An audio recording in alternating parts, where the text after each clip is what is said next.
Hello, third graders. Today I'm going to read The True Story of the Three Little Pigs, written by A. Wolf, as told to John Skyska, and illustrated by Lane Smith.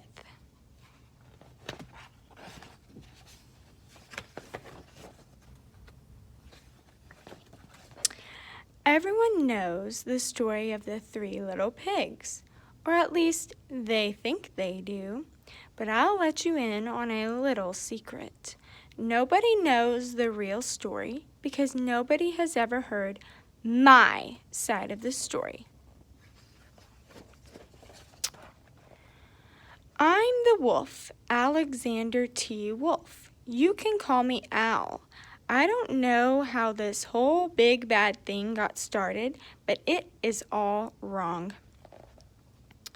Maybe it's because of our diet. Hey, it's not my fault wolves eat cute little animals like bunnies and sheep and pigs.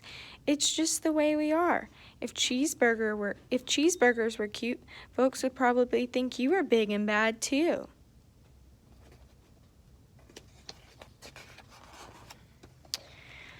But like I was saying, the whole big bad wolf thing is all wrong. The real story is about a sneeze and a cup of sugar. Sneeze, cup of sugar. This is the real story. Way back in Once Upon a Time, I was making a birthday cake for my dear old granny. I had a terrible sneezing cold. I ran out of sugar. So I see brown sugar, flour, eggs, bunny. Oh, he is sneezing. Look. Ooh. He has a thermometer. So I walked down the street to ask my neighbor for a cup of sugar. Now this neighbor was a pig, and he wasn't too bright either. He had built his whole house out of straw. Can you believe it? I mean, who in his right mind would build a house out of straw?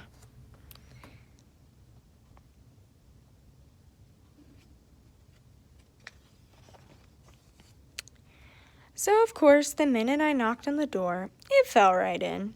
I didn't want to just walk into someone else's house, so I called, little pig, are you in? No answer. I was just about to go home without the cup of sugar for my dear old granny's birthday cake. That's when my nose started to itch. I felt a sneeze coming on. Well, I huffed and I snuffed. Uh-oh. And I sneezed a great sneeze. And you know what? That whole darn straw house fell down, and right in the middle of the pile of straw was the first little pig, dead as a doornail. He had been home the whole time. It seemed like a shame to leave a perfectly good ham dinner lying there in the straw, so I ate it up. Think of it as a big cheeseburger, just lying there. He's really thinking about it. I was feeling a little better, but I still didn't have my cup of sugar, so I went to the next neighbor's house. This neighbor was the first little pig's brother. He was a little smarter, but not much. He had built his house out of sticks. I rang the doorbell on the stick house. Nobody answered. I called, Mr. Pig, are you in? He yelled back, go away, Wolf, you can't come in. I'm shaving the hairs on my chinny chin chin. Well, that's nice. He told him he couldn't come in because he's actually doing something.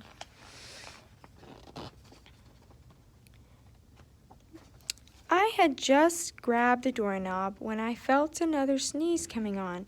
I huffed and I puffed. I tried to cover my mouth, but I sneezed a great sneeze. And you're not going to believe it, but this guy's house fell down just like his brother's. When the dust cleared, there was a second little pig, dead as a doornail, Wolf's honor.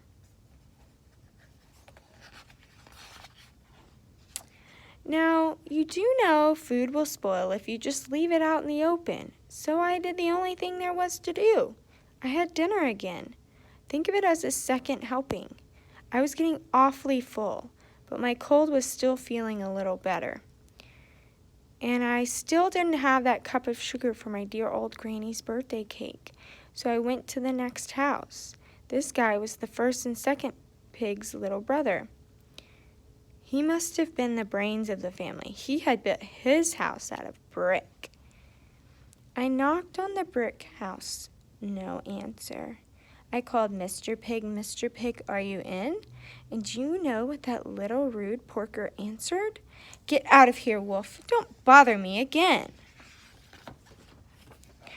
Talk about impolite. And he probably had a whole sack full of sugar. And he wouldn't even give me one little cup for my dear sweet old granny's birthday cake. What a pig. I was just about to go home and maybe make a nice birthday card instead of a cake when I felt my cold coming on. I huffed and I snuffed and I sneezed once again. Then the third little pig yelled, and your old Grammy can sit on a pin. That's not very nice. Look, he looks angry and not very nice. Now, I'm usually a pretty calm fellow, but when someone talks about my granny like that, I go a little crazy. When the cops drove up, of course, I was trying to break down this pig's store. And the whole time I was huffing and puffing and sneezing and making a real scene. So the cops came, the reporters came. The rest, as they say, is history. A.T. Wolf, big and bad, big bad wolf. Wolf, I'll huff and I'll puff.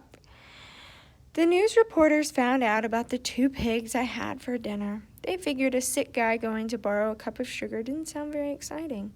So they jazzed up the story with all that huff and puff and blow your house down. And they made me the big bad wolf. That's it, the real story. I was framed. But maybe you could lend me a cup of sugar?